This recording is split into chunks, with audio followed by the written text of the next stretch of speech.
Ito yung nakuha namin na Toyota Innova kagabi sa Bulan, Sorsogon. So, ikutan na natin. By the way, this is Toyota Innova E 2016 model, manual transmission, diesel engine. So, um, first owned ito. Tapos napaka fresh pa na wala pa ganong ginalaw sa body.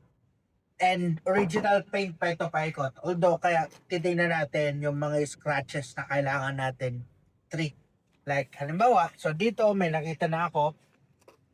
Kung titingnan natin ang hood, medyo kita natin yung parang mga swirl marks. So ito yung mga pinunasan kapag nagka-car wash. So very visible na siya sa hood. Yan. So isa yan sa ipapatreat natin. And yung headlight niya, medyo nag-yellowish na siya. So ipapatreat din natin to. Then dito sa front fender niya, meron dito parang konting sugat. Mahaba-haba siyang sugat. So ito, visible talaga siya. Damage yung paint niya, kaya possible ipapa-repaint natin ito. Itong portion na to. Tapos meron din kasi dito. Yan. And dito sa pinto niya, meron din siyang mahaba-haba like this one. Pero tingin ko kaya to ng buffing kasi sinubukan ko na kanina. Nag-try na ako mag-timeless. Natanggal siya. So, ito possible kaya to ng buff. Ngayon ang gagawin natin dito, magpapa-color correction muna tayo. Then yung mga hindi kakayanin ng color correction, yun yung ipapa-repaint natin. Dito sa part, meron ako nakita. Ito ang makikita nyo. Halata ba? Meron siyang konting dimple dito. Yan o. So yan, syempre papagalaw natin to. Para perfect talaga siya. And also this one, nakikita nyo, meron din siyang dimple dito. Ito. Okay. Then, dito sa pinakalikod, etong part na to, faded na siya. Ayan, ito. Faded part ito. Kaya ito possible, itong line na to, yan yung ipapapaint natin. Ito, alisin na rin natin to. Itong mga, ito, alisin na natin to. Kasi, yan o, maka-damage talaga siya sa paint. So, pag inalis natin siya, yan yung kalalabasan. Kaya, mangyayari talaga nito, ipapapaint natin to. Well, kailangan din naman kasi meron siyang damage dito. Tingnan nyo. Very visible yung damage niya dito. Yan. Okay. So, isa pa, ito, makikita nyo yung alignment ng bumper niya. Ito. Yan. Kailangan din siya ipa-align kasi umaangat na siya. Papaayos natin yan. Tapos ito, meron siyang scratch. So, meron siyang mga maliliit na scratches na very visible siya. Yan. Okay? Tapos ganun din dito sa front. So, tingnan na lang natin kung alin dyan mga kailangan gawin. And of course, syempre, after mag-color correction na to, mag-exterior detailing tayo kasi makikita natin meron siyang mga madudumi sa part na yun, no? Mga sulok-sulok. So, medyo madudumi na. So, ipapa-exterior detailing din natin yan. And para mas mabuhay yung kulay niya, mas maging maganda yung kulay niya, ipapa-ceramic coating natin to. Okay? Sobrang ganda to, pag na ceramic coating. Naalala ko yung ganitong Innova na diniliver namin sa Tacloban City. Napakaganda ng kulay niya, buhay na buhay siya. Okay? Tapos, maliban dyan, ito pa pala, dito tayo. Ang nakita ko, medyo manipis na yung tires niya, parehas na likod. So, papalitan natin yan. Manipis na siya.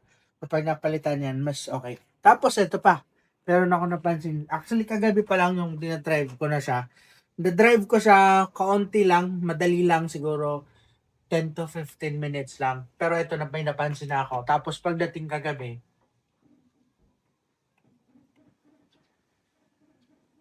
rinig kaya nila yan.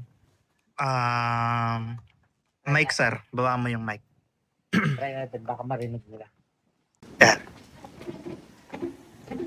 Yan. So, papacheck natin yan. Pero most probably, shock mounting ang problema niyan. But anyway, Tayo nang bahala. Tayo nang bahala niyan. Yan. Ito pa pala, meron pa ditong gas-gas. So, yan. Pati ang front bumper nito. Agre-retain tayo. Okay. Ang tint naman niya, nakikita natin, napaka-clear ng tint niya. Original tint pang nakakabit dito, yung galing pa mismo sa kasa. So, hindi pa siya pinapalitan. Kaya makikita natin, actually faded na po talaga siya. Kaya napakaliwanag na. Okay? So, dito naman tayo sa interior. Ito, na seat cover niya, actually, original seat cover to. Pero syempre, napalaundry na rin to, napalinisan na rin. So, tingnan na lang natin kung okay pa yung condition niya. Subukan natin, ipalaundry pa rin natin siya kasi medyo baka matagal na rin to hindi na laundry. So, ipalaundry natin siya. Tapos kung okay pa talaga yung condition niya, ito ulit yung papakabit natin kasi original to. Okay? Tapos, ito, meron nung problema dito. Natatanggal to eh. Ayun, yan. So, mag-order tayo ng ganito. Okay? Then, this one. Glove compartment. Yan. Order din natin to. Send it. Yan. So, basag na siya. Ito. At ito. Pero tingnan natin kung maayos. Kasi sayang naman. Original to eh. So, kung maayos pa siya, mas maganda. So, ito. Meron pa to dalawang susi actually. Naiwan lang namin yung isa. So, ito yung original. Pero wala pa siyang remote. So, kailangan mo talaga din siya susihan. Pero naka-central lock din siya. Yan. Naka-central lock siya. One click start. Napaka-smooth. Ang ganda ng tunog ng makina niya. Hindi siya yung... May mga naririnig kasi ako na Toyota Innova na ganito.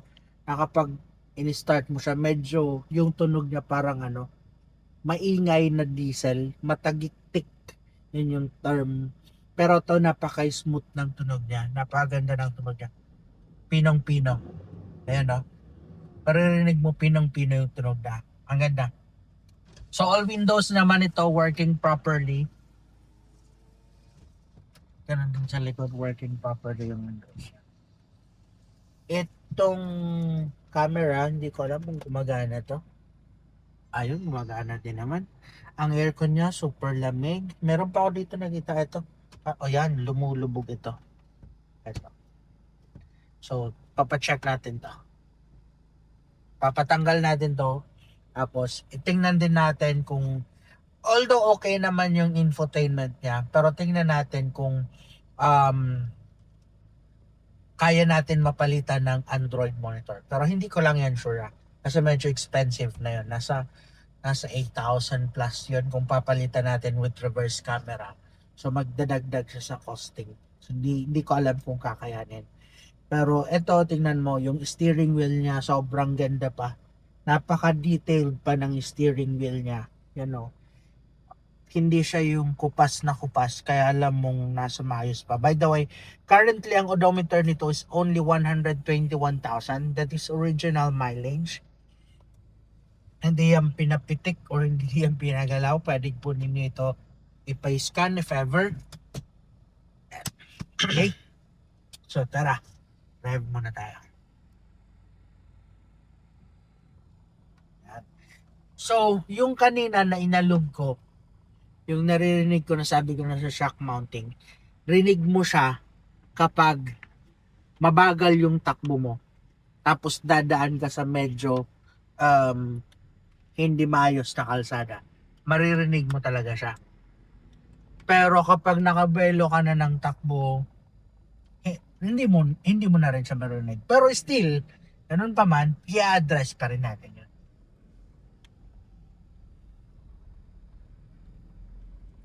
Ang ganda ng niya, ang ganda ng shifting niya, napakalambot ng shifting niya. Ang clutch niya, tamang-tama lang timplada. Hindi sobrang tigas, hindi rin sobrang lambot. Tapos hindi sobrang lalim, hindi sobrang babaw. Tamang-tama lang talaga. Yun. Tapos ang ganda rin, napaka-responsive ng accelerator niya.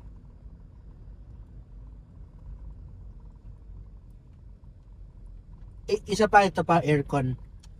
Kung maririnig mo parang may ibang tunog yung fan niya, yung fan motor niya. So usually kapag ganyan, kailangan linisin. Kasi posible may mga nakabara or may nakasagabal sa fan niya. Parang ang tunog niya, kung meron kayong electric fan, lagyan mo siya ng papel dun sa may LSA. Ganon yung tunog niya. Kaya ito, papalinisan din natin ito ang aircon.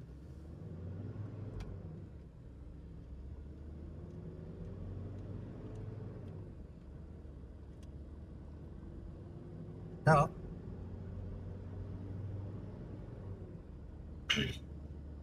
Ganda.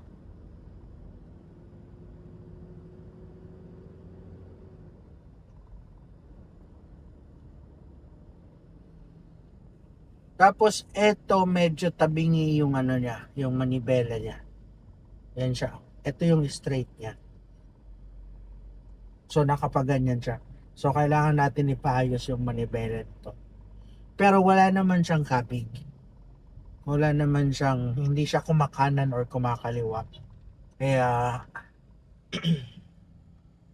basically okay naman yung alignment niya.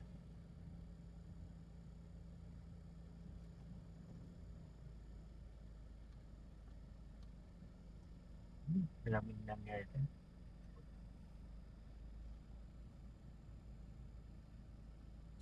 Matagal na rin tayo hindi nakabenta ng ganito. Parang I think yung last na nakuha ko na ganito, yung nabili pa sa Irigan ng automatic transmission, yung gold. Yun yung pinaka-last. And I think mga 2 years ago na yun.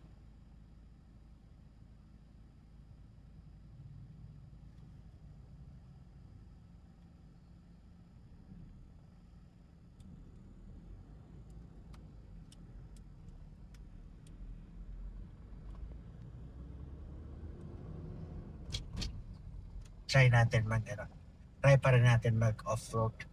Kasi baka meron pang ibang hindi tayo naririnig.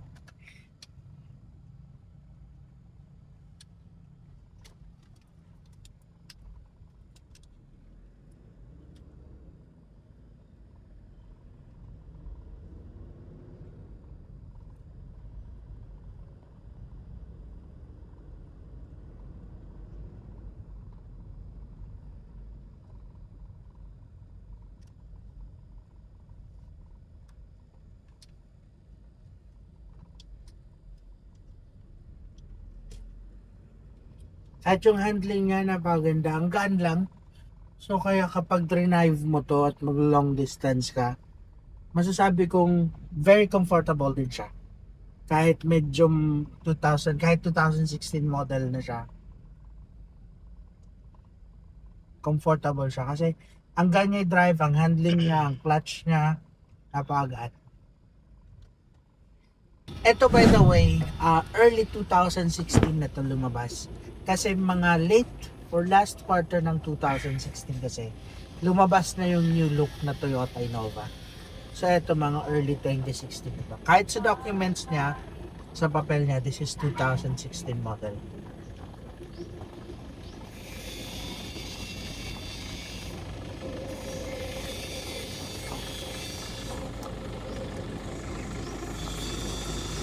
Ay, sorry, magpangilalim na.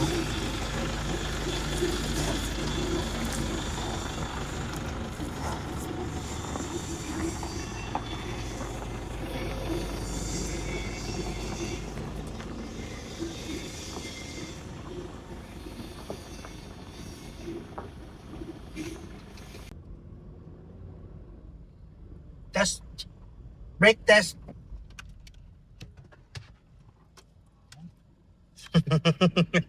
Nice one.